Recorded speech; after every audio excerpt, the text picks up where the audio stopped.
Assalamualaikum warahmatullahi wabarakatuh.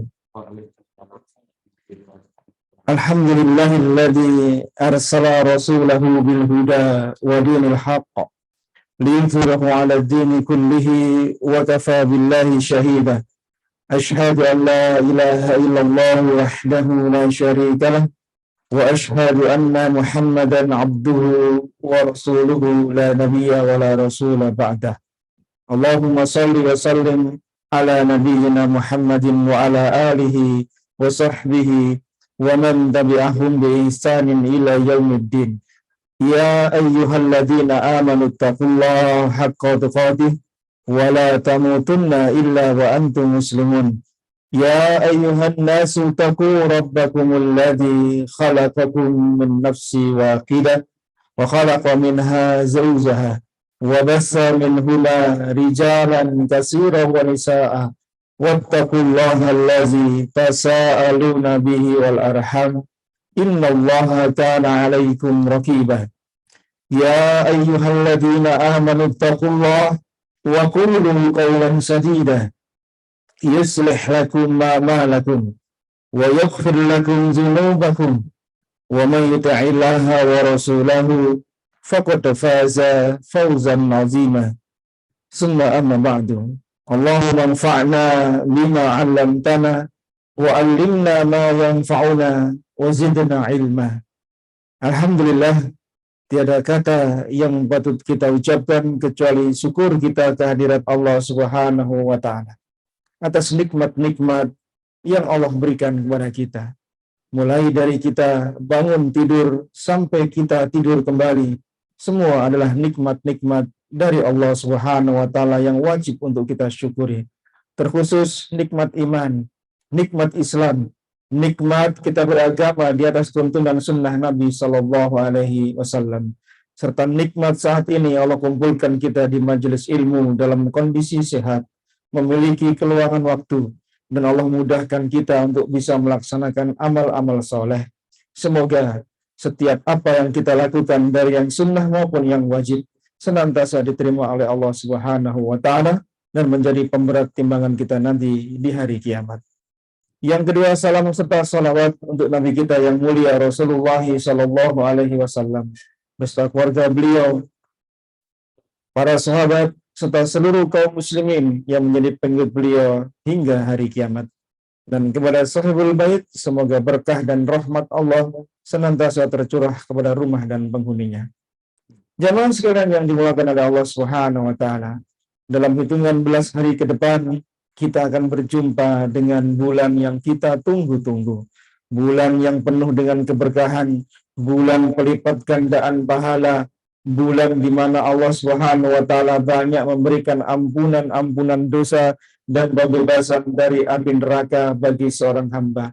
Maka ketika Allah Subhanahu wa taala memberikan kita nikmat bisa berjumpa dengan Ramadan di tahun ini di 1444 Hijriah, maka ini kesempatan besar bagi kita jamaah sekalian. Untuk apa? Untuk memperbaiki diri. Kesempatan yang Allah berikan ini adalah kesempatan untuk menjadi lebih baik. Karena boleh jadi di tahun puasa yang lalu mungkin masih ada kurang di sana sini, masih ada kurang ikhlasnya kita, masih kurang menutupi adab-adabnya berpuasa, mungkin masih kurang kita dalam bersemangatnya dalam mengisi hari-hari Ramadan. Maka kesempatan yang Allah berikan di tahun ini, mudah-mudahan Allah panjangkan umur kita sampai Ramadan, semoga menjadi wasilah kita, sarana kita untuk memperbaiki diri. Betapa banyak teman-teman kita yang dahulu Ramadan bersama dengan kita, kemarin sudah mendahului kita. Kemarin lagi sudah ada yang pergi bertemu dengan Allah, sementara kita diberi kesempatan di sekian banyak makhluknya Allah, kita masih diberi kesempatan berjumpa dengan Ramadan. Maka ini adalah kesempatan. Sekali lagi saya katakan ini kesempatan emas. Karena ketika seorang hamba diberi nikmat umurnya bisa berjumpa dengan bulan yang berkah itu, berarti Allah sedang menginginkan kebaikan pada diri kita.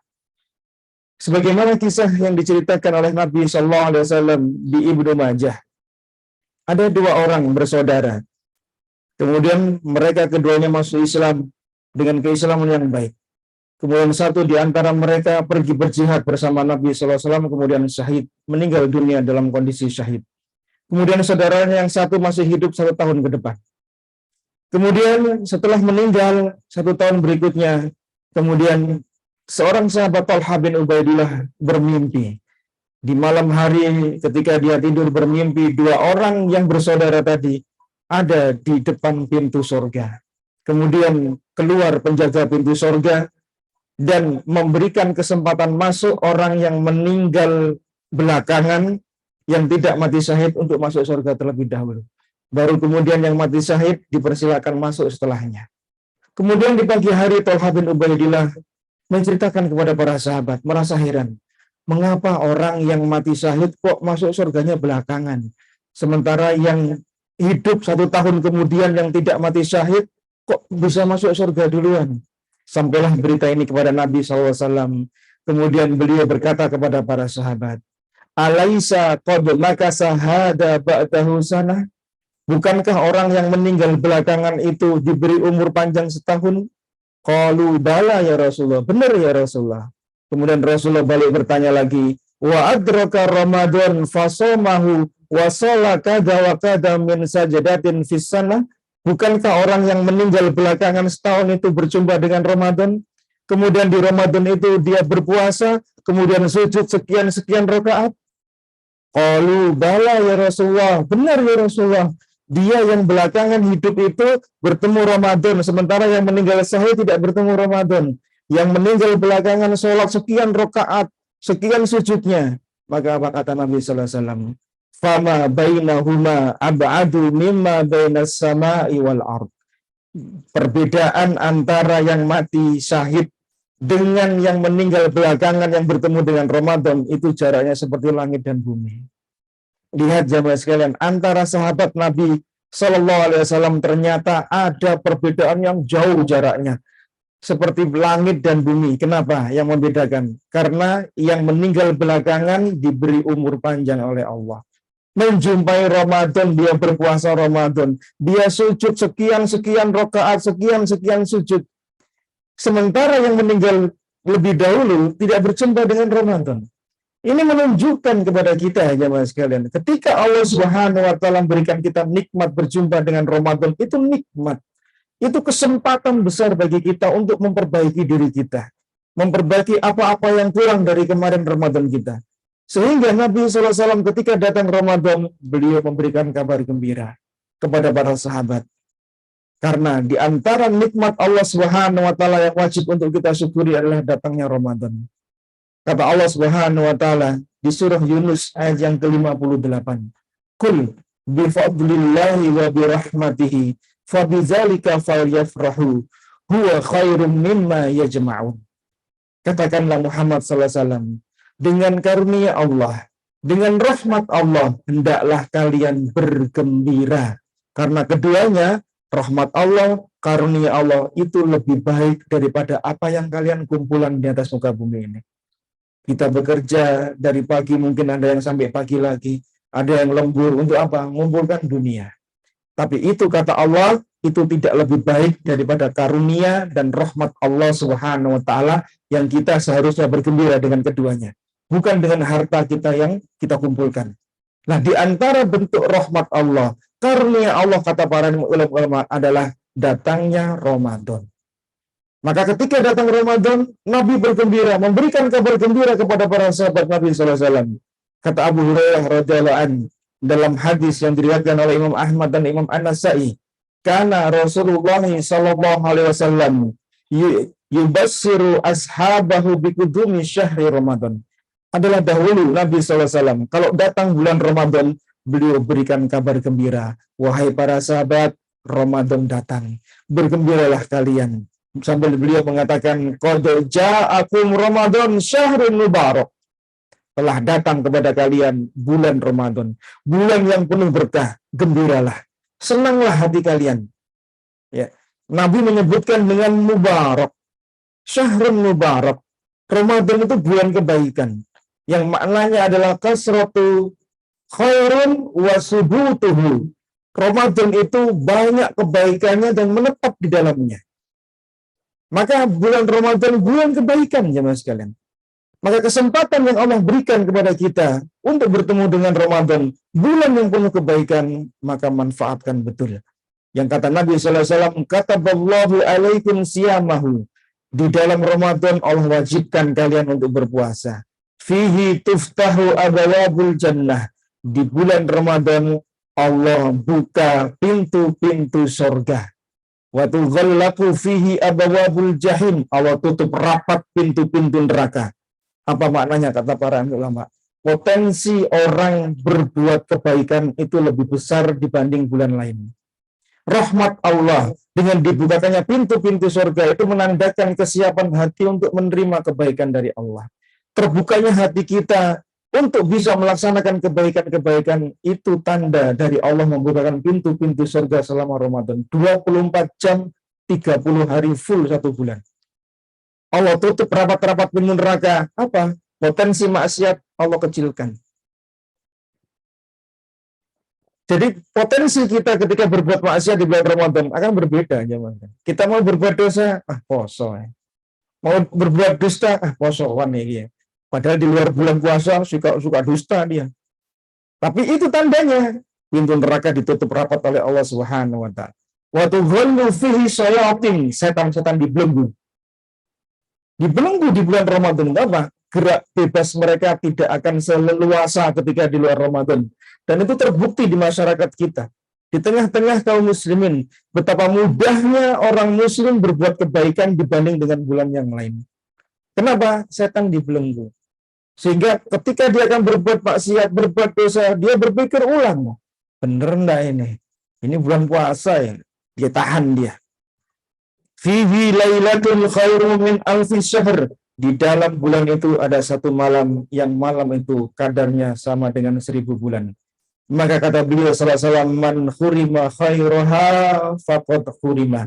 Barang siapa yang terhalang mendapatkan kebaikan-kebaikan Ramadan tadi, maka dia terhalang dari kebaikan yang banyak. Sudah enggak dapat Lailatul Qadarnya, maksiat jalan terus, enggak dapat kebaikan dia. Maka Nabi memberikan kabar gembira bahwasanya Ramadan itu adalah bulan kebaikan-kebaikan.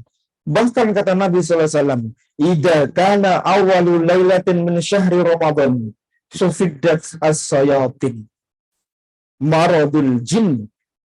Malam pertama bulan Ramadan, kalau misal Ramadan Jumat, Kamis malamnya, Maghrib, itu pertama kali malam Ramadan, setan dibelenggu sama Allah. Yang jahat-jahat pentolannya itu semua dikerangkeng sama Allah. Maka kita lihat orang yang mau berbuat dosa itu kecil sekali, jumlahnya sedikit. Walaupun masih ada maksiat loh ya. Maknanya kata para ulama, maknanya benar-benar setan itu dibelenggu, tapi yang dibelenggu cuma pimpinan-pimpinannya. Sehingga yang keroco-keroconya itu masih suka ganggu manusia, suka ngidik-ngidik. Tapi nggak banyak dosanya dibanding dengan kalau di luar Ramadan. Atau makna yang kedua, setan itu sebenarnya memang dibelenggu, kemudian kok ada orang berbuat maksiat. Pernah nggak kita mengetahui ada orang berbuat maksiat di bulan Ramadan? Masih ada kan? Itu berarti apa? Dari internal dia yang berbuat. Sehingga jangan dijadikan setan itu kambing hitam. Kasihan setannya nanti. Padahal yang bersalah apa? Dirinya sendiri. Wong setan juga ganggu kok masih dia berbuat maksiat. Berarti dirinya masih ada potensi berbuat dosa.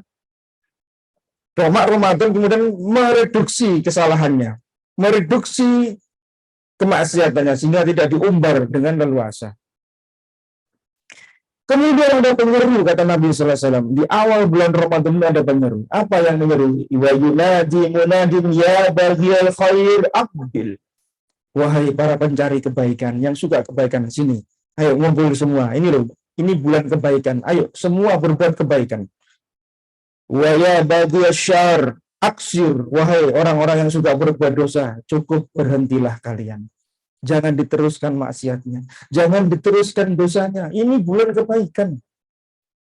Wallah utaqa'u minan nari wa dzalika kullu lailah. Setiap malam demi Allah ada hamba-hamba Allah sejak malam Ramadan dibebaskan dari api neraka. Jadi setiap malam ada hamba-hamba Allah yang terpilih itu dibebaskan dari api neraka.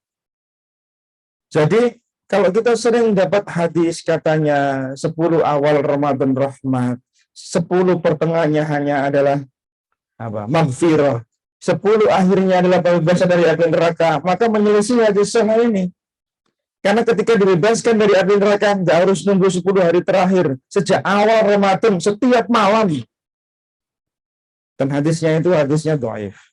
Ya, bertentangan dengan hadis yang sahih, sehingga tidak bisa dijadikan dalil. Rahmat Allah, maghfirah Allah, ampunan Allah, pembebasan dari neraka terjadi setiap malam. Bukan di akhir Ramadan saja.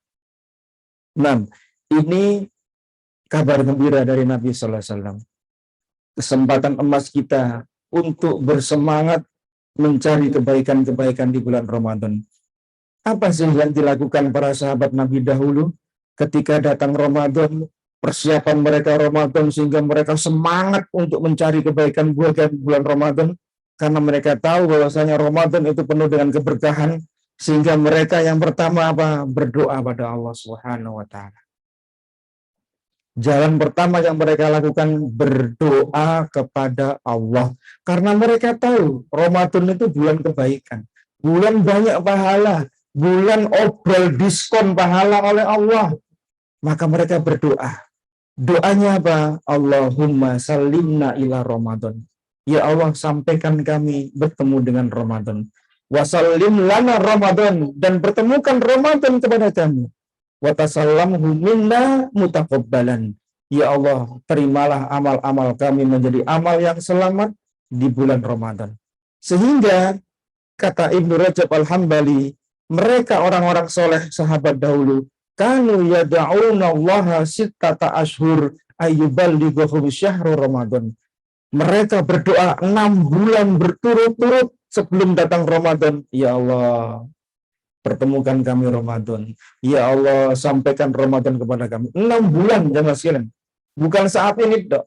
Bukan mau dekat Ramadan. 6 bulan yang lalu orang-orang soleh kita berdoa pada Allah. Ya Allah, pertemukan kami Ramadan. Terus, selepas Ramadan masuk Syawal, summa yada'unallaha sittata ashhur ayyataqabbala minhum. Mereka berdoa 6 bulan ke depan setelah Ramadan agar amal mereka di Ramadan diterima oleh Allah Subhanahu wa taala.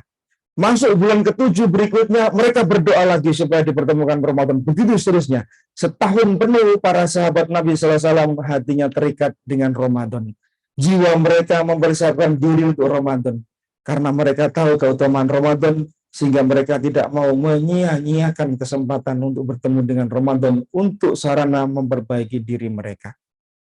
Jadi mereka berdoa aja, Mas kan. Ini yang perlu kita untuk amalkan ya, sebagai persiapan kita untuk menyambut Ramadan. Yang kedua, agar Ramadan ini lebih berkesan, lebih bermakna, lebih kita bersemangat, yaitu apa? Tinggalkan kemaksiatan dan dosa, serta kembalilah taubat pada Allah Subhanahu wa taala. Apa korelasinya antara seorang hamba yang akan berpuasa Ramadan bertemu dengan tamunya yang agung dengan Ramadan itu sendiri? Karena kita tahu tadi Ramadan bulan-bulan kebaikan, bulan penuh berkah, maka alangkah baiknya seorang hamba ketika bulan Ramadan masuk, maka hatinya bersih dari noda-noda dosa, dari kerak-keraknya maksiat. Karena ketika seorang hamba berbuat dosa, berbuat maksiat, innal abda idza afqa'a khati'atan nukitat fi qalbihi nuktatun sauda. Jika seorang hamba berbuat dosa, berbuat maksiat, Allah akan berikan nokta di hatinya. Ada kerak. Kemudian fa'idha huwa naza'a wastaghfara wa taba sukila qalbuh. Jika dia ninggalkan maksiatnya, tinggalkan dosanya, dia istighfar pada Allah, bertaubat pada Allah, Allah akan kikis itu kerak menjadi hatinya bersih kembali. Sehingga kemudian dia mudah untuk melaksanakan kebaikan-kebaikan. Wa in ada zida fiha hatta ta'luwa qalbah. Jika dia tambah dosa yang baru, tidak dia istighfari, tidak dia taubati, maka semakin menambah dosanya itu, membuat kerak hatinya semakin tebal, semakin keras, hingga kemudian dia sulit melakukan kebaikan-kebaikan. Jemaah yang dimuliakan oleh Allah Subhanahu wa taala, karakteristik orang mukmin itu beda karakternya dengan orang yang suka berbuat dosa. Terhadap dosa, Ibnu Mas'ud mengatakan dalam Sahih Bukhari, innal mu'min yara dzunubahu ka'annahu qa'idun tahta jabalin yakhafu ay yafa'alaihi. Orang mukmin itu karakternya kalau lihat dosa di hadapannya, dia posisikan diri seperti dia sedang duduk di bawah gunung yang siap meruntuhi dirinya. Bagaimana kondisinya? Dia pergi, dia lari, menyelamatkan diri, menjauh dari gunung tadi. Itulah orang mukmin. Kalau ada dosa yang punya potensi dia bisa mengerjakan, dia tinggalkan. Dia menjauh, bukan tambah didekati, bukan malah dikerjakan. Itu orang mukmin, jemaah sekalian. Bandingkan dengan orang yang suka berbuat dosa, kata Ibnu Mas'ud. Wa innal fajir, adapun orang yang suka berbuat dosa, yara dunubahu kadubabin marra ala anfi. Kalau dia melihat dosa di hadapannya, nggak seperti orang mukmin yang takut tadi, enggak. Dosa itu dianggap seperti lalat yang terbang di depan hidungnya. Dia tepis, dia usir, nanti datang lagi, dia usir lagi. Seperti itu. Tidak ada khawatir sedikit pun terhadap dosa yang akan membinasakan dirinya. Lihat bagaimana karakter orang mukmin dengan orang yang fajir, yang suka berbuat dosa. Jauhnya, Mas. Karena Allah Subhanahu wa taala ketika menjadikan seorang itu berbuat dosa, maka kadang hatinya ini menganggap, wow, dosa kecil saja kok. Istighfar kan nanti Allah ampuni. Padahal kita ini nggak boleh memandang kecil besarnya dosa dan meremehkan. Kata Anas bin Malik radhiyallahu anhu di Sahih Bukhari pula, ketika beliau diberi umur panjang bertemu dengan para tabi'in, beliau ngasih nasihat kepada para tabi'in. Innakum lata'maluna a'malan hiya adaku fi a'yunikum minas sa'ar. In kunna na'udduha ala ahdin nabiyyi sallallahu alaihi wasallam al-mubiqat. Kalian, wahai para tabi'in, wahai para manusia, menganggap ketika melakukan dosa itu seperti seutas rambut. Remeh. Nggak ada efeknya. Tapi kami di sisi Nabi dahulu, dosa yang kalian anggap remeh itu seperti dosa yang membinasakan kami. Lihat bagaimana waroknya, bagaimana kehati-hatian sahabat Anas bin Malik ketika mensikapi dosa yang orang umum menganggap itu, dosa kecil, enggak apa-apa. Tapi Anas bin Malik di kalangan para sahabat dahulu mengatakan itu termasuk dosa yang menghancurkan diri seorang hamba. Maka benarlah kata Bilal bin Sa'id rahimahullah, muridnya Ibnu Abbas. Beliau menasihatkan kepada kita terkait dosa maksiat kecil. La yanzur ila sigoril maksiyah. Jangan kalian memandang remeh, maksiat kecil. Dosa kecil, istighfar Allah ampuni. Jangan. Walakin injur man asaita. Tapi lihatlah kepada siapa engkau bermaksiat. Ketika kita maksiat kecil, kita kepada Allah kita maksiati. Maksiat besar, dosa besar pun juga kita maksiat sama Allah. Lalu mengapa kemudian kita meremehkan? Dosa kecil, nanti kan nggak apa-apa. Allah ampuni kita. Ingat jemaah sekalian, kita maksiat kecil itu sama Allah. Yang sama pula kita maksiat dosa besar sama Allah pula, bukan sama yang lain. Maka ini nasihat untuk kita agar kita memperbanyak istighfar. Memperbanyak minta ampun pada Allah, terkhusus sebelum masuknya Ramadan dan nanti ketika Ramadan. Untuk apa? Agar memudahkan kita melaksanakan kebaikan-kebaikan. Maka benarlah kata Imam Hasan Al-Basri rahimahullah, seorang tabi'in di Basrah. Beliau mengingatkan kita tentang untuk memperbanyak istighfar. Apa kata beliau? Aksiru minal istighfar. Perbanyaklah oleh kalian memohon ampun pada Allah. Fi buyutikum, di rumah-rumah kalian. Wa ala mawaidikum, di meja-meja makan kalian. Wa fi turukikum, di jalan-jalan kalian. Mungkin kita sedang jalan, sedang naik kendaraan, macetnya jalan di kota Surabaya, Pak Sidoarjo. Banyak istighfar daripada ngumpat, daripada mengeluh panas macet. Istighfar jemaah sekalian. Wa fi aswakikum, di pasar-pasar kalian. Wa fi majalisikum aynama kuntum, dimanapun kalian berada. Perbanyak istighfar. Basahi lesan kita ini dengan istighfar. Astagfirullah, astagfirullah, astagfirullah. Enggak perlu tenaga kok istighfar itu. Enggak ngabisin nasi pecel satu piring. Basahi lisan kita istighfar jamaah sekalian. Apa manfaatnya kata Imam Hasan Al-Basri? Fa innakum ma tadruna mata tanzilul maghfirah. Karena kita tidak tahu kapan ampunan Allah itu turun. Kita kan nggak tahu Allah mengampuni kita pas di mana. Kalau kita mempersempit istighfar cuma habis sholat, habis berbuat dosa, sementara di waktu yang lain kita nggak banyak istighfar, jangan-jangan Allah nggak ngampuni kita ketika kita sedang habis sholat. Allah mengampuninya ketika kita di jalan barangkali. Sementara kita nggak banyak istighfar di waktu itu. Maka benar nasihatnya Imam Hasan Al-Basri, aksirul minal istighfar dimanapun kalian berada. Perbanyak istighfar. Karena kita tidak tahu dosa mana yang Allah ampuni dan istighfar mana yang diterima sama Allah. Perbanyak istighfar. Permasalahannya, kenapa kok sebelum datang Ramadan kita diperintahkan untuk memperbanyak istighfar, memohon ampun, meninggalkan maksiat? Karena satu di antara sekian puluh dampak dosa maksiat, kata Imam Ibnul Qayyim di kitabnya Ad-Da' wa Dawa, itu beliau sebutkan atas bitu anit ta'ah wal iq'adu anha. Orang yang berbuat maksiat dampaknya itu sulit melakukan ketaatan dan dia justru benci dengan ketaatan. Saya ulang, dampak maksiat dosa itu membuat pelakunya menghambat dirinya untuk berbuat ketaatan. Plus ditambah dia benci sama ketaatan tadi. Nah, kita tahu Ramadan bulan kebaikan. Bulan dilipat gandakan amal-amal soleh. Bulan dimotivasinya seorang hamba untuk banyak berbuat kebaikan. Lah kok ternyata kita masuk Ramadan, isinya masih ada dosa, maksiat di hati kita. Bukankah menghambat kebaikan yang kita akan lakukan? Mau buka Quran, berat.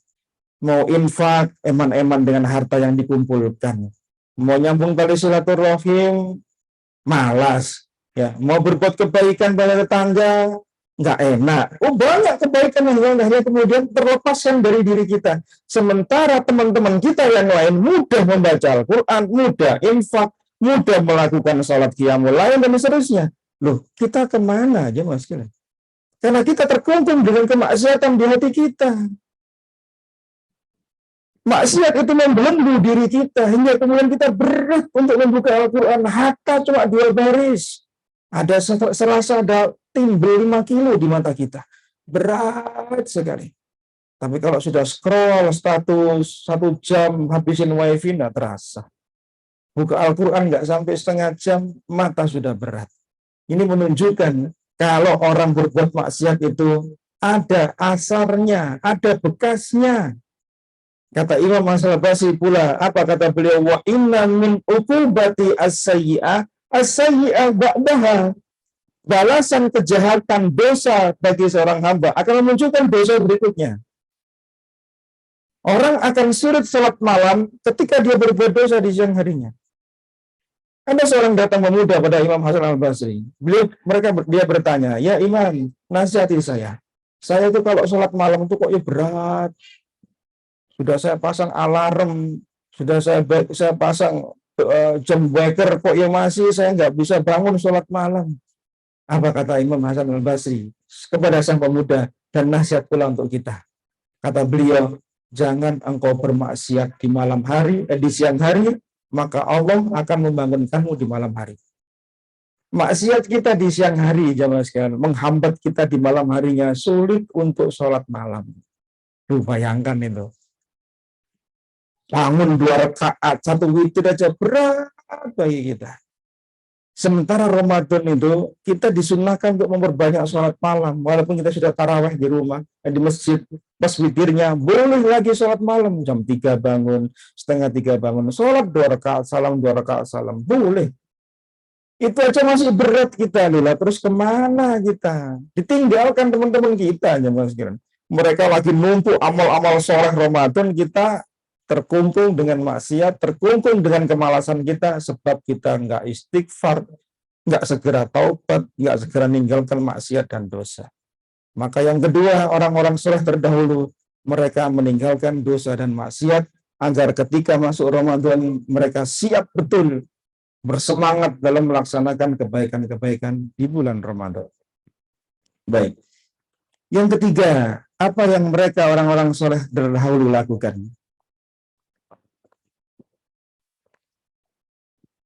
Mereka bikin target menghatamkan Al-Quran di bulan Ramadan.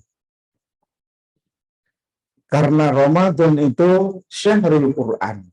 Ramadan itu bulan Al-Quran. Maka sudah seyogyanya seorang hamba punya target pribadi. Saya mau khatam tahun ini. Minimal 1 kali khataman Al-Quran. Imam Syafi'i di bulan Ramadan, beliau 1 hari khatam 2 kali. Sehingga dalam sehari, dalam sebulan, beliau khatam 60 kali khatam Quran. Subhanallah ya Mas sekalian. Umurnya berkah. Kita mungkin target yang ideal berapa juz? Di tengah sibuknya kita, atau di tengah kita pura-puranya sibuk gitu ya.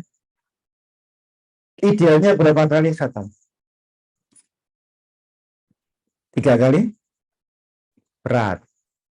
2 kali? Mikir-mikir. Sekali? Nah, kayaknya itu yang paling ideal untuk kita ya. Di tengah kita sibuk ngurus keluarga, ngurus kerjaan, ngurus hobi, ngurus apa lagi? Main, dan seterusnya. Kayaknya khatam Al-Quran sekali khataman itu paling yang memungkinkan. Tapi bukan tidak mungkin, lebih dari itu memungkinkan. Wah, maksudnya ya. Artinya ada orang itu, Allah berikan kemudahan dalam menyisihkan waktunya untuk dia beramal khatam Al-Quran itu banyak memungkinkan. Imam Syafi'i 1 hari khatam 2 kali juz.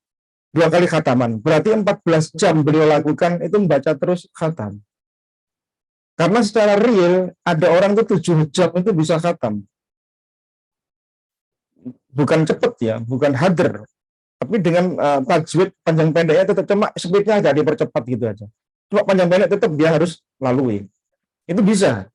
Artinya kalau Imam Syafi'i 1 hari 24 jam dibagi 2, 14 jam ditambah kesibukan beliau, 2 kali khatam sangat memungkinkan begitu loh. Di tengah tidak banyaknya gadget. Nah, kita masalahnya sambil khatam Quran, baca Quran itu masih nyanding HP masalahnya. Bunyi buka sih. Nah, ditinggal buka status, balas si chatting. Ya kapan khatamnya? Jadi target kita akan meleset kalau seperti itu. Maka fokuskan target. Kalau kita ambil 1 kali khatam Al-Quran lah, berarti berapa? 30 juz ya. Berarti 1 hari berapa juz? Harus khatam 1 juz. 1 hari harus khatam 1 juz. Harus dipaksa aja Mas kan. Kalau bikin target, penuhi target itu. Masalah nanti sampai akhir Ramadan ternyata nggak terpenuhi, itu ceritanya berbeda. Cuma ada usaha kita untuk merealisasikan target kita, begitu loh. Katakan kalau kita harus khatam 1 juz, 1 kali khataman berarti 30 juz, bagi 30 hari, 1 hari minim 1 juz. Al-Quran standar mushaf Madinah itu 1 juz itu 10 lembar. 10 lembar, 1, 2, 3, 10 lembar. Dibolak-balik berarti 20 halaman. Kalau 1 hari target 1 juz dibagi 10 lembar, bisa enggak? Memungkinkan enggak? Bisa. Tekniknya bagaimana? Dibagi pas sholat 5 waktu. 1 kali sholat, sebelumnya 1 juz, 1 halaman, 1 lembar, habis sholat 2 lembar. 1 hari 5 waktu, 10 lembar. 1 juz. Hari berikutnya begitu. Tapi harus istiqomah. Masalahnya kita kadang nggak istiqomah. Kencengnya di awal toh. Habis itu tengah-tengah berbet motornya. Ya. Yang pistonnya mulai bermasalah, karburatornya mulai rusak, bensinnya kehabisan. Kita kencengnya itu bisa di awal-awal toh. Terus kita berbet di tengah-tengah. Nah, itu menjaga mood kita untuk ngejar target itu perlu ya Mas. Maka bikin target harian. Berarti kalau kita mau khatamkan Al-Quran 2 kali dalam sebulan, berarti lipat gandakan tadi. Yang 1 hari ada 1 juz, berarti naikkan jadi 2 juz 1 hari. Sehingga kita bisa khatam 2 kali. Ya. Ini target harian ya. Yang membantu kita untuk Ramadan ini kita lebih bersemangat dibanding dengan yang lain. Jangan samakan Ramadan dengan hari-hari yang lain. Ya, ini pesan dari para ulama. Jangan samakan Ramadanmu dengan hari-hari di luar Ramadan. Spesial Ramadan itu jangan disamakan.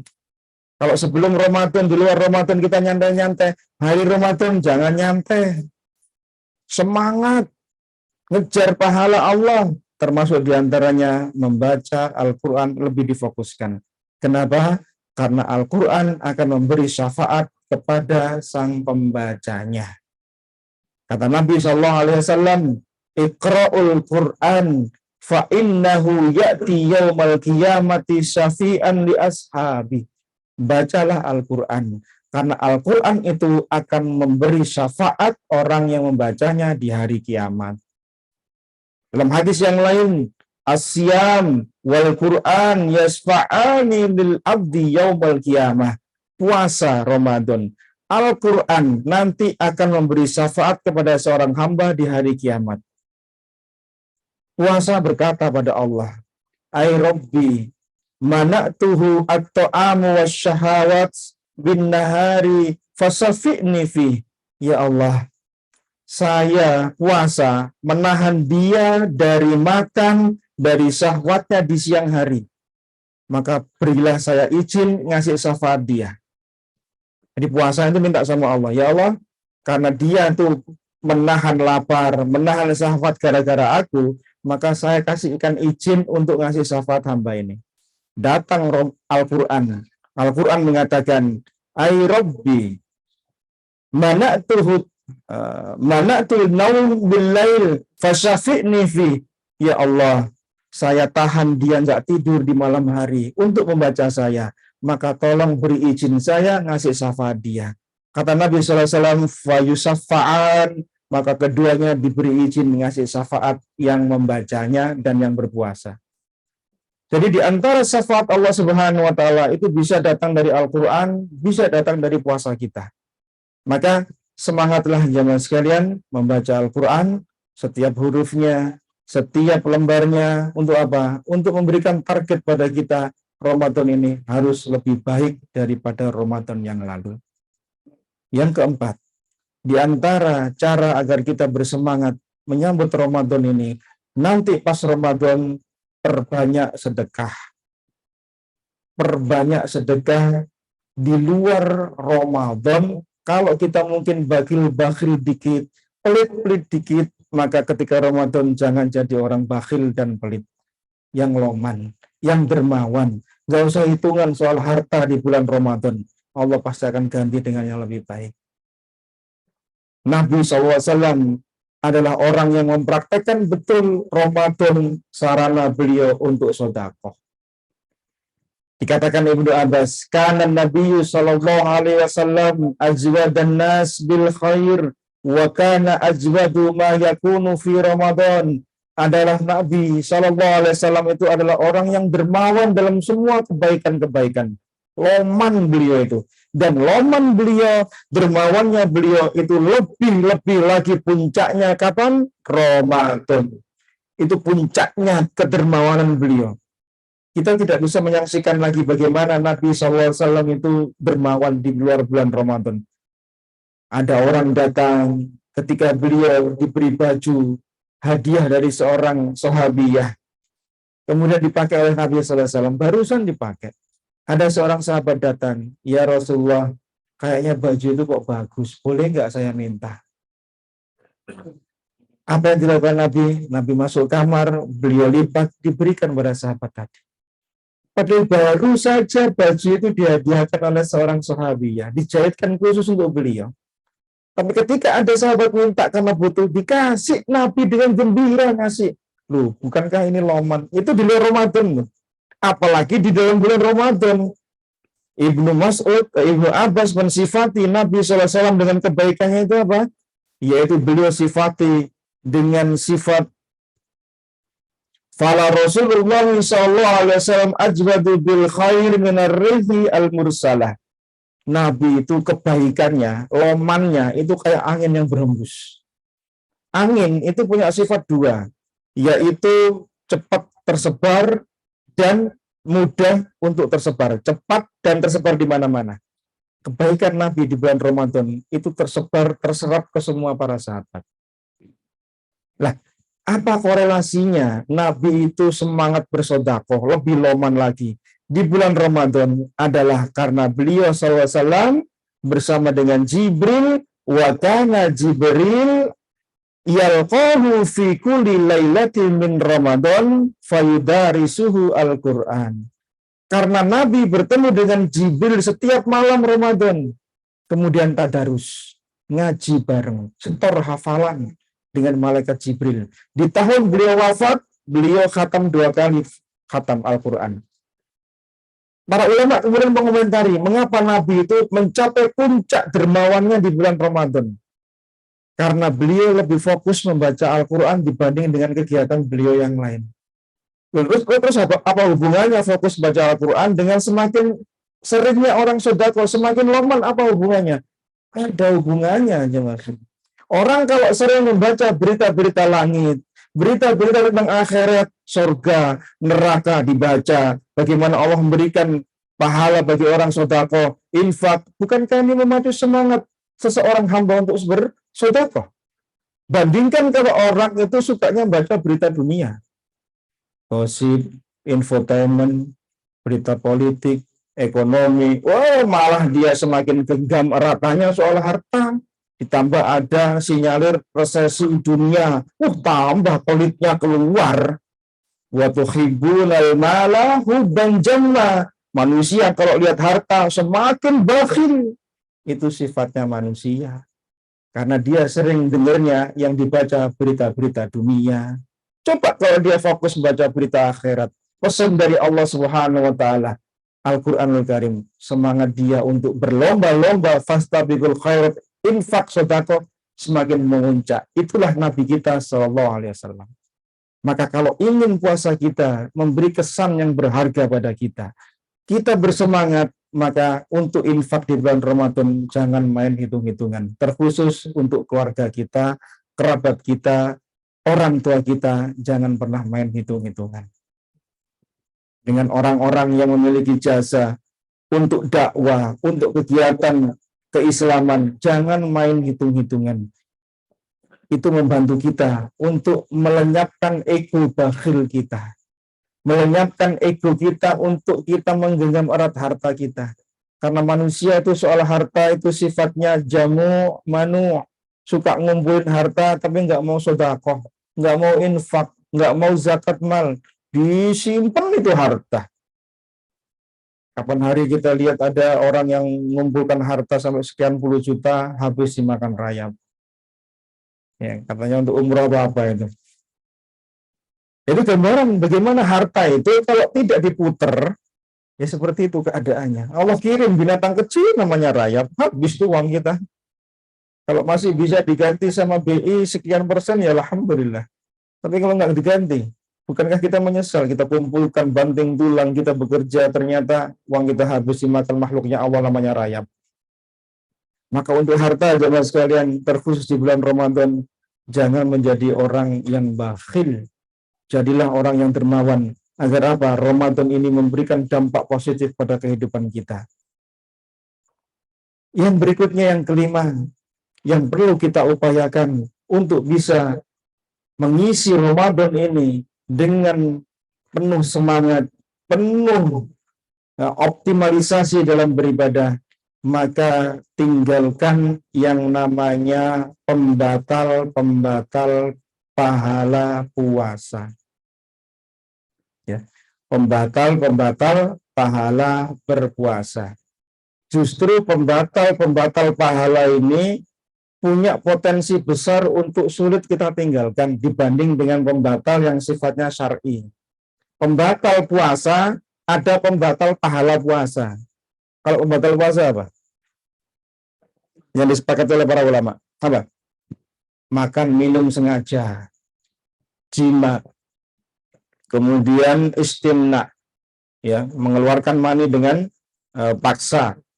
Kemudian murtad, muntah dengan sengaja. Itu sepakat ulama itu termasuk pembatal puasa. Jadi dia harus mengkodok di hari yang lain. Tapi ada yang namanya pembatal pahala puasa. Puasanya sah. Dari dia pagi sejak maghrib, sejak terbit fajar sampai tenggelamnya matahari, puasanya sah, dia nggak mengkodok di hari yang lain. Tetap jalan dia puasanya. cuma gak dapat pahala. Ini yang kita khawatirkan di zaman sekarang ini, potensi untuk bisa meninggalkan ini poin yang sangat penting, Mas. Kata Nabi SAW, rubba sha'imin laisa lahu min siyamihi ilal ju' wa rubba qa'imin laisa lahu min qiyamihi illa sahar. Betapa banyak orang yang berpuasa tapi tidak mendapatkan pahala puasa kecuali laparnya saja. Kenapa? Argometer pahalanya itu berhenti, nggak muter. Cuma dia dapat lapar, cuma dia dapat haus. Kenapa? Karena dia sedang menjalankan apa-apa yang disebut dengan pembatal-pembatal pahala berpuasa. Di antaranya apa? Di antaranya adalah dia berdusta. Dalam sebuah hadis yang diriwayatkan oleh Imam Bukhari, man lam yada' qaul az-zur wal amal bih wal jahl falaysa Allah hajatan ayyada'a ta'amahu wa syarabahu. Barang siapa yang tidak meninggalkan perkataan dusta, jadi puasa masih suka dusta, suka bohong, kemudian justru dia mengamalkan dan dia bertindak bodoh, maka Allah tidak butuh puasanya. Dia cuma dapat lapar, dia cuma dapat haus saja. Ini namanya pembatal puasa, pahala puasa, bukan puasanya. Puasa dia aman sampai akhir. Dia nggak ngotok nanti tahun depan atau bulan setelah Syawal nggak mengkodok, tapi dia nggak dapat apa-apa. Ini yang harus diwaspadai, jemaah sekalian. Ditambah suka menggibah, gibahnya berjamaah di grup WhatsApp lagi. Sebelum ketahuan yang dirasani dikeluarkan dulu. Ini ditokno ada grup, mana dirasani habis-habisan. Selesai dirasani dimasukkan lagi biar dia nggak tahu habis dirasani satu grup. Wah, ini namanya gibah model baru. Gibahnya berjamaah. 2 orang bertemu ngobrol. Enggak, kita nggak lagi ngerasani. Cuma dia itu, wah ini sudah mulai bibit ngerasani ini. Puasa tahan lesan, tahan ucapan kita, jemaah sekalian. Karena seseorang nanti di hari kiamat, dia akan mendapatkan hanya sekedar lapar, haus, dia cari pahala puasa, nggak ada apa-apanya, kosong. Meteran pahala puasanya nggak ada. Itu kalau dia lakukan sehari. Lah kok tiap hari dia lakukan seperti itu, apa enggak? Rugi. Bisa hilang seluruhnya, bisa hilang sebagian. Dan kita kan nggak tahu, karena puasa itu hanya Allah yang membalas. Kita tidak tahu argometer kita pahalanya itu jalan seperti apa, kita nggak tahu. Yang tahu langsung Allah balas. Nah sementara kita dosa masih jalan terus, maksiat masih jalan terus, ya suka gibah, suka ngerasani, ya suka menggunjing orang, suka berkata dusta, berkata kotor dan seterusnya dari ucapan-ucapan, suka melihat yang Allah haramkan, suka mendengar yang Allah haramkan. Bukankah ini mengurangi pahala kita? Bisa berkurang habis seluruhnya, bisa sebagian. Sehingga betul kata Nabi SAW, betapa banyak orang puasa cuma dapat lapar, cuma dapat haus. Alhamdulillah maghrib buka, alhamdulillah dia berdoa. Pahalanya hilang. Kenapa? Argo dosanya jalan terus. Lebih cepat daripada argo pahala kebaikannya. Ini yang kemudian, jemaah sekalian, dinasihatkan oleh seorang sahabat yang mulia, Jabir bin Abdullah radhiyallahu an. Beliau mengatakan dalam nasihatnya, "Idza sumta falyasum sam'uka wa basaruka wa lisanuka anil kadibi wal maharim." Jika engkau berpuasa, maka puasakanlah pula pendengaranmu, penglihatanmu, dan lesanmu. Jadi kalau kita puasa nih, makan lapar kita, haus kita, maka selain makan minum kita tahan, pendengaran ditahan, penglihatan ditahan, lesan ditahan, supaya apa? Tidak berbuat dusta dan berbuat yang haram. Orang yang berpuasa itu wal yakun alaika waqarun wa sakinah yauma saumika. Orang puasa itu disuruh tenang. Enggak boleh teriak-teriak, enggak boleh tengkar. Suruh tenang. Karena harapan Allah la'allakum tattaqun di antara bentuk orang takwa itu hatinya tenang. Nggak suka tengkar sama orang, ya, nggak suka padu dengan tetangga, dengan saudara, dengan orang lain. Maka Jabir mengatakan di akhir nasihatnya, wala taj'al yauma saumika wa yauma fitrika sawa. Jangan jadikan hari-hari puasamu sama seperti hari-hari engkau tidak berpuasa. Ramadan itu hari-harinya spesial ya Mas. Setiap menit mulai dari kita sahur itu arbu pahala itu jalan terus sampai kemudian berbuka puasa. Maka doa orang yang berpuasa sampai dia berbuka dikabulkan sama Allah.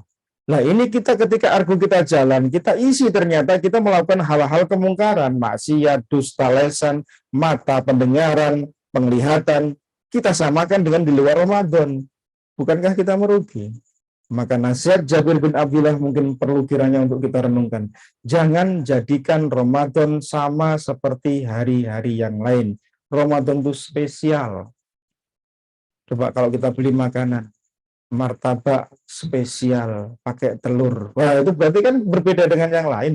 Kenapa? Dia spesial. Nasi goreng spesial. Pasti dia ada sesuatu yang berbeda dengan yang lain. Itulah Ramadan. Jangan jadikan seperti hari-hari yang lain. Kalau hari-hari yang lain kita mungkin berat sholat sunnah duha. Ayo Ramadan sholat sunnah duha. Di hari yang lain kita berat untuk infak sedekah, paksa setiap hari keluarkan infak sedekah kita. Di hari-hari yang lain kita mungkin masih ogah-ogahan, kadang baca, kadang tidak Al-Quran. Lebih banyak nggak bacanya, Ramadan baca setiap saat, setiap waktu, setiap hari. Target tadi minimal 1 juz 1 hari, 1 kali khatam Al-Quran 1 bulan, mungkin target yang realistis di tengah-tengah kesibukan kita. Kalau ingin lebih, alhamdulillah. Semoga Allah Subhanahu wa taala menjadikan kita ini menjadi hamba-hamba Allah Subhanahu wa taala yang dikarunia nikmat untuk bisa bertemu dengan Ramadan, dikarunia nikmat untuk bisa mendapatkan hidayah melaksanakan ketaatan. Ingat, ketaatan kita ini bukan karena kita pribadi, tapi karena taufik dari Allah Subhanahu wa taala. Maka di antara doa Nabi sallallahu alaihi wasallam bahwa Allahumma ati nafsi taqwaha wa zakkiha anta khairu man zakkaha. Ya Allah, karuniakan kepadaku ketakwaan, karuniakan kepadaku afiyah, karena tidak ada yang memberikan itu semua kecuali Engkau ya Allah. Jadi ketakwaan ya dan yang lainnya itu pemberian dari Allah, bukan karena semata-mata saya mampu bangun malam, saya kuat untuk sholat malam, saya kuat baca Quran, saya kuat sedekah, bukan, itu karena Allah. Maka mohon sama Allah ketika Ramadan kita diberi kemudahan melaksanakan amal-amal soleh, sehingga amal soleh kita menjadi bekal kita nanti di hari kiamat, menjadi bekal yang bermanfaat di hadapan Allah Subhanahu wa taala. Demikian jamaah sekalian rahimakumullah, tarhib kita untuk menghadapi Ramadan yang tinggal hitungan hari ke depan. Semoga Allah Subhanahu wa taala memudahkan semua urusan kita dan Allah berikan kita panjang umur, kesehatan, afiat, keluasan rezeki yang halalan thayyibah kepada keluarga kita. Barakallahu fikum, jazakumullah khair. Demikian jamaah sekalian yang bisa kita sampaikan. Silakan jika ada yang ingin ditanyakan terkait pernak-perniknya Ramadan ini bisa di sharing atau ditanyakan. Mungkin bisa dari online kalau ada Pak. Ya, silakan yang hadir atau di ibu-ibu dipersilakan. Ya, monggo silakan. Kita ini terlambat. Lama juga sedikit. Kita juga bersurat isya. Di masjid itu ternyata tidak masuk terawih. Yang kita lakukan sholat isya kita berjamaah, kita bisa sendiri.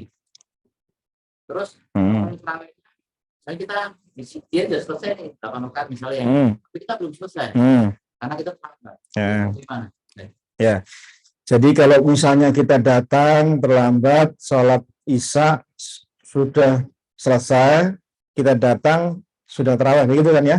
Sementara kita berpisaan, maka masuk isya-nya kita bisa jamaah dengan jamaah tadi. Jadi mereka sholatnya atau bisa sholat sendiri, bisa sholat sendiri. Bilangnya 2, gabung dengan jamaahnya tarawih, niatnya sholat isya, atau sholat sendiri. Nah, perkara nanti mereka selesai sholat tarawih 8, kita nambah kekurangan kita. Jadi kita ngejar yang ada saja. Dapatnya berapa? 4, 45, 34 atau 56, seterusnya silakan. Nanti sisanya kita berdiri nambah rakaat sendiri. Dan itu diperbolehkan karena urutannya tetap harus tertib.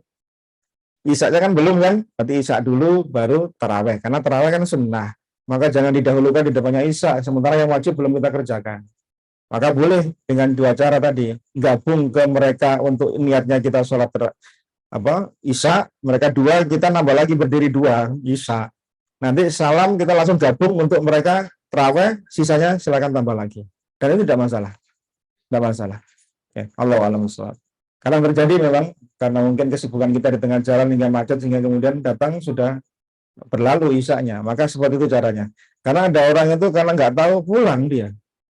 Ya sholat di rumah aja. Karena dia nggak tahu caranya soalnya. Maka seperti itu boleh. Silakan gabung nanti kekurangannya tambah sendiri.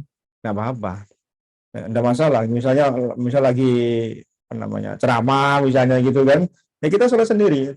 Kekurangan dari yang 8 tambahkan nanti gabung ke witirnya. Bisa. Allah a'lam bishawab. Ya, silakan yang lain.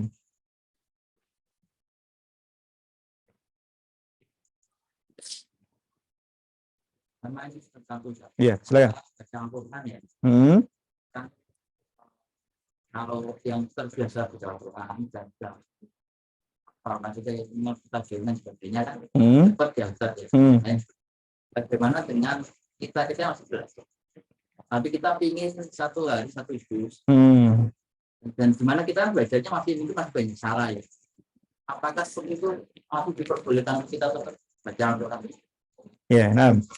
Jadi membaca Al-Quran itu ada beberapa tingkatan. Yang pertama membacanya, kemudian yang kedua ditadaburi dengan cara kita membaca terjemahnya atau tafsirnya. Kemudian yang ketiga kita amalkan.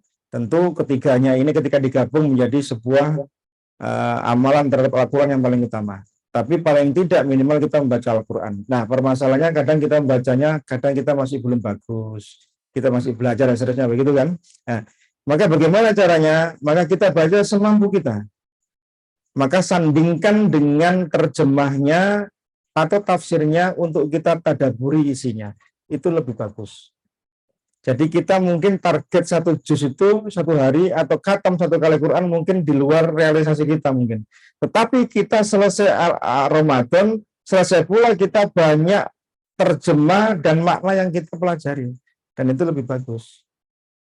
Kata Imam Ibnu Qayyim al-Jauzi, membaca banyak ayat dengan dibanding baca satu ayat disertai maknanya, itu lebih utama membaca satu ayat dengan maknanya dibanding dengan banyak ayat. Karena ketika dia selesai baca Al-Quran, dia tahu maknanya. Bukan karena Al-Quran diturunkan untuk ditadaburi, bukan hanya sekedar dibaca loh ya. Membaca Al-Quran, oke, betul. Tapi ketika naik peringkat berikutnya lebih tinggi lagi dimaknai, ngerti arti ini atau maknanya secara global, itu lebih utama gitu loh. Sehingga kalau kita membaca Al-Quran, kalau bisa satu mungkin yang Quran saja atau yang sebelahnya pakai terjemah. Atau yang ada terjemah sekaligus. Sehingga kok tertarik baca, berhenti, enggak apa-apa. Apa sih kok ayatnya ini kok kayak menarik bacaannya gitu kan. Ada kadang arti bacaan itu kok kalimatnya kok enak gitu dibaca. Lihat terjemahnya dan itu bagus, enggak apa-apa. Artinya potensi untuk tidak khatam mungkin bisa terjadi. Karena kita banyak berhentinya soalnya. Di post apa artinya? Enggak masalah. Dan itu juga yang lebih ditekankan oleh para alim ulama. Tapi kalau kita bisa menggandengkan keduanya, itu mungkin lebih bagus. Ya, itu lebih bagus. Jadi boleh, Pak, ya dibaca artinya, dibaca semampunya bacaan itu sambil maknanya dipersilahkan. Ya, tidak masalah. Allah a'lam bishawab. Nah, ya silakan yang lain. Ada pertanyaan dari ibu-ibu itu paling mungkin. Ya, ada pertanyaan. Nah, Assalamualaikum Waalaikumsalam warahmatullahi. Ustaz, jika istri bersedekah tanpa sepengetahuan suami, pakai harta suami, apa hukumnya? Tidak boleh. Sudah kita pernah bahas dahulu tentang hak dan kewajiban suami istri, diantaranya terkait soal harta. Maka aksannya lebih baiknya minta izin suami. Atau kalau tanpa sepengetahuan suami, tapi suami sudah memberikan izin, include semua harta yang saya berikan, wis sak karepmu. Awakmu mau sedekah, gak usah lapor aku, gak apa-apa. Kalau gini gak apa-apa, berarti izinnya umum. Boleh. Tapi kalau suami mempersyaratkan setiap kali istri mengeluarkan harta harus bilang sama suami, maka istri nggak boleh tanpa sepengetahuan suami. Dia harus minta izin. Karena suami mempersyaratkan tadi di awal, Kecuali kalau suaminya sudah mengatakan all, semua yang saya berikan silakan kau pakai, yang penting baik. Nah, yang baik di sana masuk dalam kategori sedekah. Maka istri boleh. Maka tanyakan pada suami, izinnya itu berlaku setiap kali harus keluar uang atau hanya sekali di awal. Maka tanyakan sama suaminya, ya. Dan mudah-mudahan suami yang baik tentu akan bisa memberikan izin pada suaminya. Karena ini masalahnya pakai harta suami loh ini. Ya, harta suami itu berarti izin dengan suami. Kecuali ini harta istri, maka nggak usah ngasih tahu suami. Yang kedua, apakah membersihkan kotoran hidung dan telinga termasuk pembatal puasa? Jawabannya tidak, kecuali kotoran tersebut dimakan. Nah, kalau bersihkan saja kan nggak masalah. Lah kok dimakan, kok asin, kok manis, kecut, itu baru batal. Ya, jadi nggak masalah. Ya. Manakah yang lebih afdol, membaca Al-Quran dengan maknanya? Nah, kita bahas tadi ini. Membaca maknanya atau kejar setoran target. Nah, maka tadi kata Imam Ibnul Qayyim, membaca maknanya itu lebih diutamakan. Karena akan dapat dua-duanya. Walaupun konsekuensinya nggak khatam. Itu konsekuensi logis yang harus kita tanggung. Tapi masalahnya orang dahulu, orang-orang Arab, para ulama kita kan paham. Imam Syafi'i khatam 1 hari 2 kali khataman, itu baca plus tafsirnya di otaknya masalahnya. Nah kita masuk baca arti ini. Akhirnya hari dulu, akhirnya nggak kelar-kelar 1 jam cok gula iya ini toh itu ya. Akhirnya kemudian target 1 juz ya bablas lah. Tapi itu nggak apa-apa dan itu bagus. Silakan dipilih mana yang baik untuk dikerjakan. Kalau nasihat saya sih kalau bisa dua-duanya monggo silakan. Tapi kalau tidak bisa maka maknai itu lebih bermanfaat. Karena dia dapat dua-duanya. Pahala baca plus maknanya. Demikian. Allah Akbar. Boleh. Manakah yang lebih utama bagi seorang wanita, sholat munfarid atau berjamaah ketika taraweh?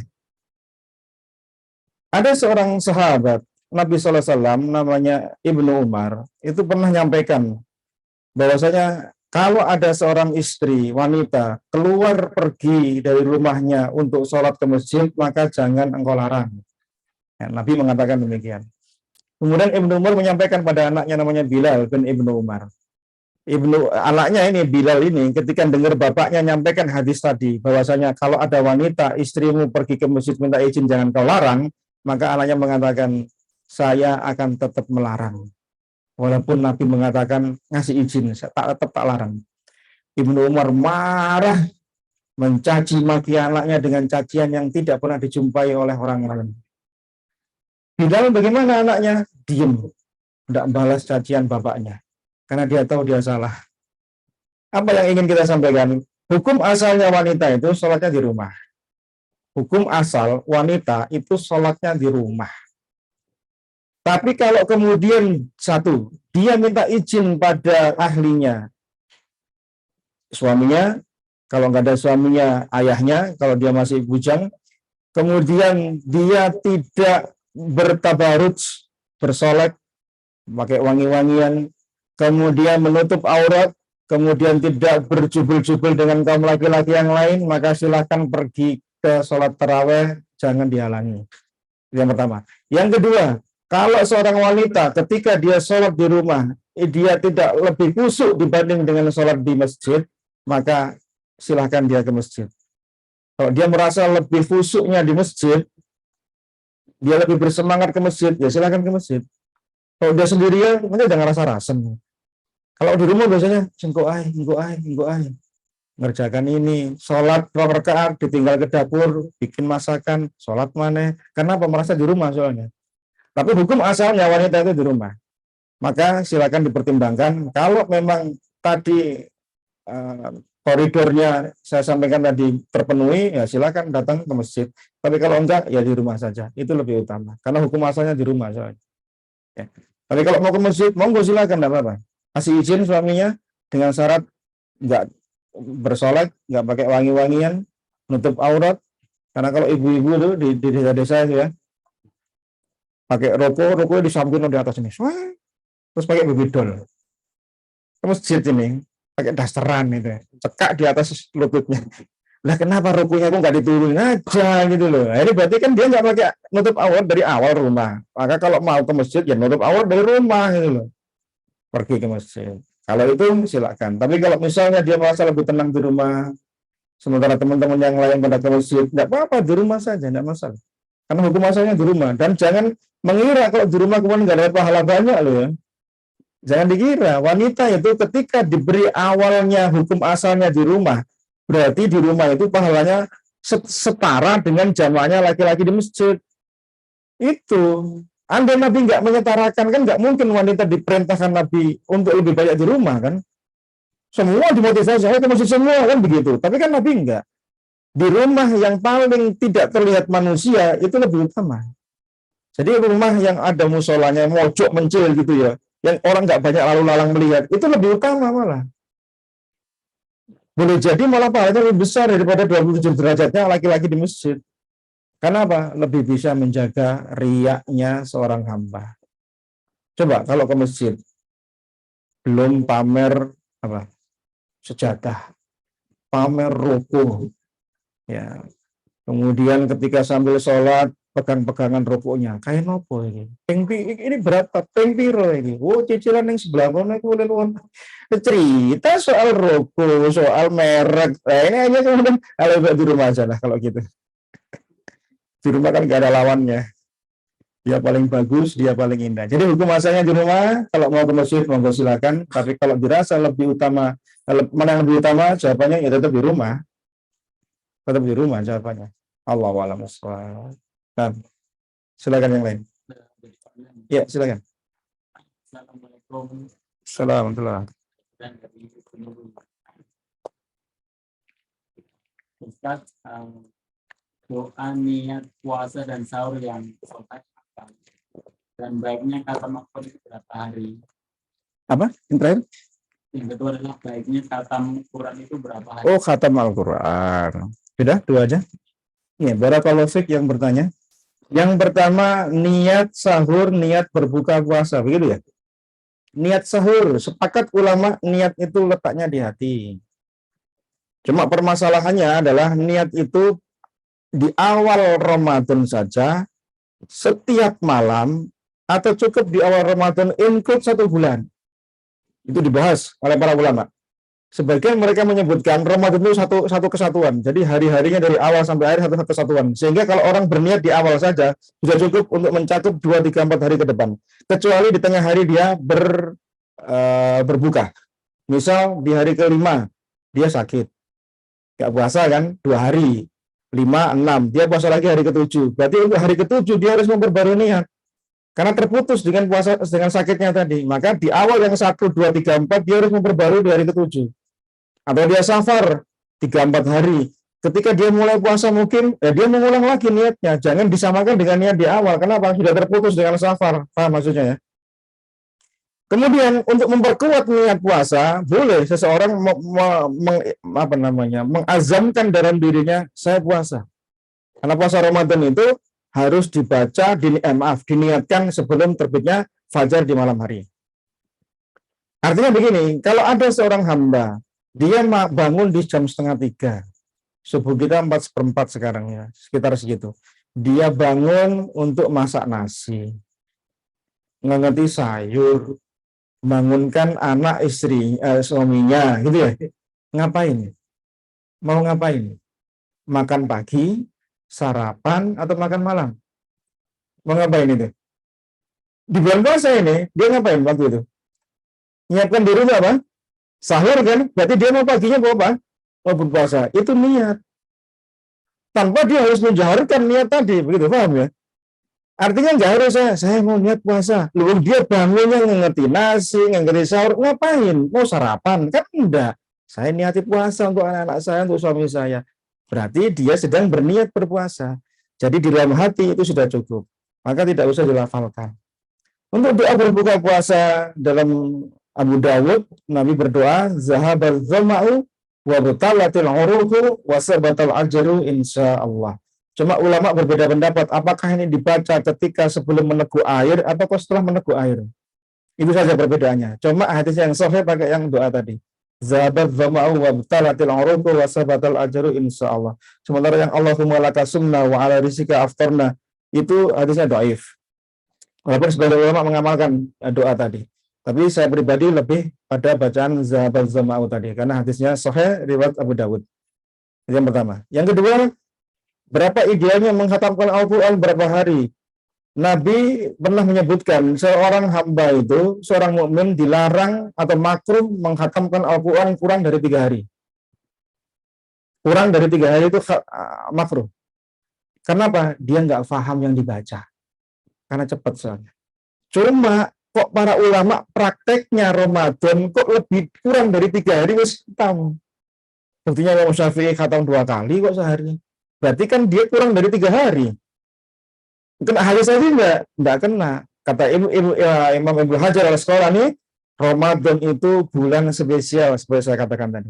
Maka hari-harinya adalah hari-hari yang spesial, tidak sama dengan bulan yang lain. Maka momentum kebaikan itu dipakai para ulama untuk banyak fokus di bulan Ramadan dengan Al-Quran, karena Al-Quran itu di bulan Ramadan, Syahrul Quran, maka fokus baca Al-Quran itu lebih dikedepankan. Sehingga boleh jadi orang itu kurang khatamnya dari 3 hari. Kalau idealnya, ya semampu kita. Ya, semampu kita Ramadan. Karena kita kan membagi waktu kita untuk kegiatan ini dan itu, begitu kan? Sulit kita akan ideal untuk kemudian khatam sepekan sekali, mungkin sulit bagi kita. Ya. Sebulan sekali kadang juga masih keteteran juga. Takbiran masih juz 25.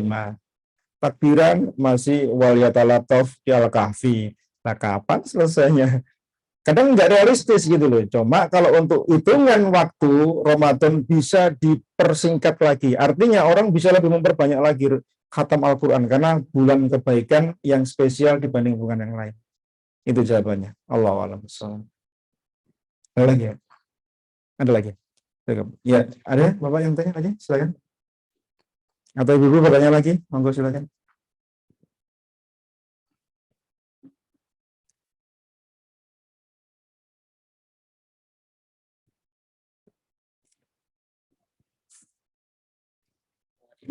Yang tadi disampaikan bisa banyak doa.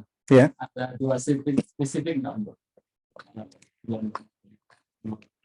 Doanya ada dibacakan oleh seorang tabi'ut tabi'in. Tadi saya bacakan. Untuk Ramadan tadi kan?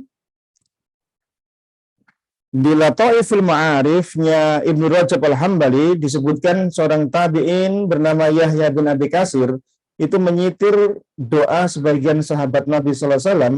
Beliau berdoa, Allahumma sallimna ila Ramadan wa tasallimna Ramadan wa tasallamhu minna mutaqabbalan. Itu asar yang sahih yang datang dari sahabat Nabi sallallahu alaihi wasallam. Sementara doa yang sering kita dengar, Allahumma apa itu? Balik lana fi rajaba wa sa'bana itu ya. Nah, itu kalau dikatakan itu hadisnya dhaif. Tapi kalau mau dipakai doa, sebagian ulama mengatakan doa saja nggak apa-apa, tapi jangan dinisbatkan doa itu datang dari Nabi sallallahu alaihi wasallam. Itu yang jadi permasalahan, gitu loh. Tapi yang ma'ruf yang datang dari sahabat doa tadi. Allahumma sallimna ila Ramadan. Ya Allah, pertemukan aku dengan Ramadan. Wa tasallim lana Ramadan. Pertemukan Ramadan itu pada kami. Jadi kita yang datang, Ramadan yang datang pula, jadi sama-sama mendekatnya. Wa tasallimhu minna mutaqabbalan. Dan ya Allah, selamatkan amal-amalku di bulan Ramadan menjadi amal yang kau terima. Itu doa yang dinukil dari sebagian sahabat ketika datangnya Ramadan dan menjelang Ramadan. Sementara yang sering kita dengar itu sebagian ulama menyebutkan itu hadisnya dhaif. Maka tidak boleh dinisbatkan pada Nabi sallallahu alaihi wasallam. Tapi kalau sekedar doa, ya boleh-boleh saja. Sebagian ulama mengatakan demikian. Allahu a'lam bishawab.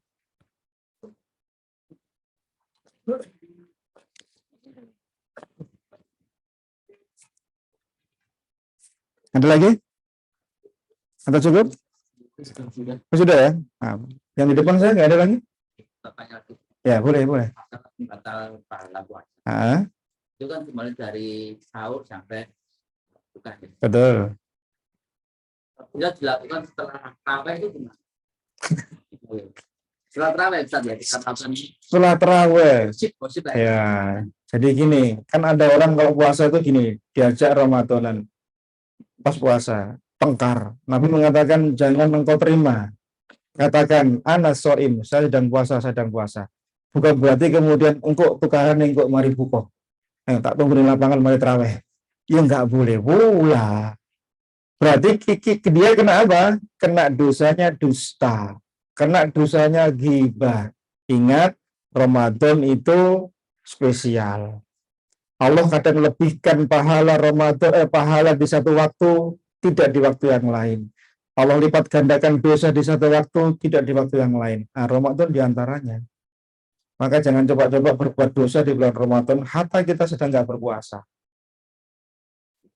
Apa manfaatnya kita menahan yang mubah ketika kita berpuasa, sementara ketika berbuka kita berbuat dosa? Contoh, minuman, makanan kan mubah nih. Dari kita sejak sahur sampai maghrib, kita nggak berani makan kan? Nggak berani makan, mau itu mubah. Padahal mubah loh itu, boleh kita makan. Ternyata ketika puasa kita nggak nyentuh sama sekali. Loh, pas giliran kita berbuka, ternyata kita dusta, ghibah orang. Loh, pas puasa loh kita bisa nahan sekian belas jam. Ketika berbuka kok kita kemudian kita obral dosa kita, kebiasaan buruk kita. Lah apa manfaatnya kita nahan yang tadi? Nggak ada manfaatnya.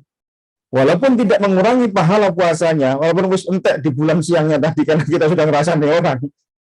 Dosanya dusta, dosanya ghibah, tetap jalan, Pak. Dapat dosa ghibah, dosa dusta di bulan puasa. Ini yang kita khawatirkan. Catatannya Allah, kita dosa di bulan Ramadan, bukan di bulan yang lain. Nah, khawatirnya nanti Allah melipat gandakan nilai takaran dosanya bagaimana? Paham maksudnya? Ya, jadi jangan samakan Ramadan kayak hari-hari yang, walaupun kita sudah berbuka puasa. Yang ma'ruf, yang mubah, monggo silakan dinikmati. Makan, minum, berhubungan sama istri, kan begitu kan. Bukan kemudian nahan tengkar, engkau mari terawih tukaran nih. Apa gunanya dia nahan seharian nafsunya, amarahnya, dendamnya, kemudian dilampiaskan ketika habis buka puasa. Ya habislah kita nanti nggak dapat apa-apa. Allahu a'lam bishawab. Cukup? Ya, mudah-mudahan bermanfaat, mudah-mudahan ini menjadi penyemangat kita semua untuk menghadapi Ramadan ini, menjadi hamba-hamba yang semoga Allah jadikan menjadi hamba-hamba yang la'allakum tattaqun, bertakwa pada Allah Subhanahu wa taala. Mohon maaf jika ada yang kurang. Barakallahu fikum, jazakumullah khair atas perhatian antum semua. Kita akhiri dengan doa kafaratul majelis.